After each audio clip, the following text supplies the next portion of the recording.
بسم اللہ الرحمن الرحیم۔ بخاری شریف جلد اول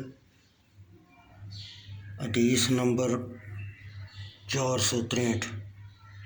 حضرت ابو ہریرہ رضی اللہ تعالیٰ عنہ راوی ہیں، رسول اللہ صلی اللہ علیہ وسلم نے ہمیں ظہر اور عصر کی نمازوں میں سے ایک نماز پڑھائی۔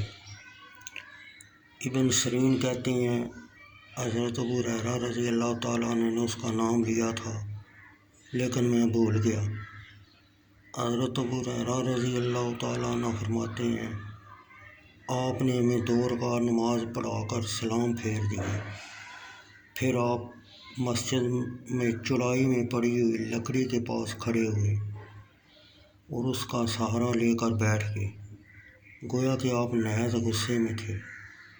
آپ نے اپنا دایاں ہاتھ بائیں ہاتھ پر رکھا اور اپنی انگلیوں کے درمیان کینچی بنائی اور اپنے بائیں ہتھیلی کی پشت پر اپنا دانا رخسار مبارک رکھ لیا، اور جب مسجد کے دروازوں سے جلد باز لوگ نکل گئے تو صحابہ کرام نے عرض کیا یا رسول اللہ صلی اللہ علیہ وسلم، کیا نماز کم کر دی گئی ہے؟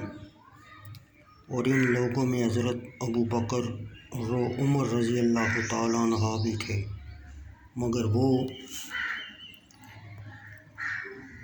وہ دونوں نبی اکرم صلی اللہ علیہ وسلم سے کلام کرنے سے ڈر گئے۔ اور لوگوں میں ایک شخص جو ہاتھوں کی لمبائی کے باعث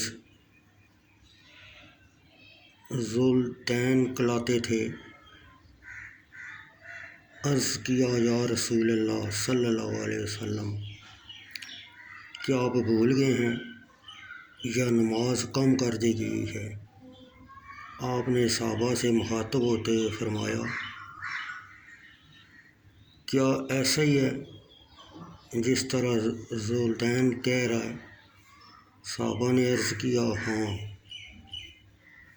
یا رسول اللہ صلی اللہ علیہ وسلم، ایسا ہی ہے۔ پھر آپ آگے بڑھے اور جو نماز رہ گئی تھی پڑھائی۔ پھر آپ نے ایک جانب سلام پھیرا، پھر آپ نے تکبیر کہی اور نماز کے سجدوں کی مثل سجدہ فرمایا یا اس سے لمبا، پھر تکبیر کہتے ہوئے اپنا سر سجدے سے اٹھایا، پھر تکبیر کہی، نماز کے سجدوں کے مثل سجدہ فرمایا اس سے لمبا، پھر تکبیر کہتے ہوئے اپنا سر مبارک سجدے سے اٹھا لیا، یعنی سجدہ صاف ادا کیا۔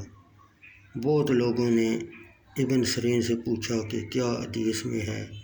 آپ نے دوبارہ اسلام پھیرا، پھر اسلام ہی پر اکتفا کیا۔ ابن سیرین نے کہا مجھے بتایا گیا کہ عمران بن حسین رضی اللہ تعالیٰ عنہ نے آپ نے دوبارہ سلام پھیرا۔ معلوم ہوا ابن سیرین نے بلا واسطہ عمران بن حسین سے نہیں سنا بلکہ بالواسطہ سنا ہے۔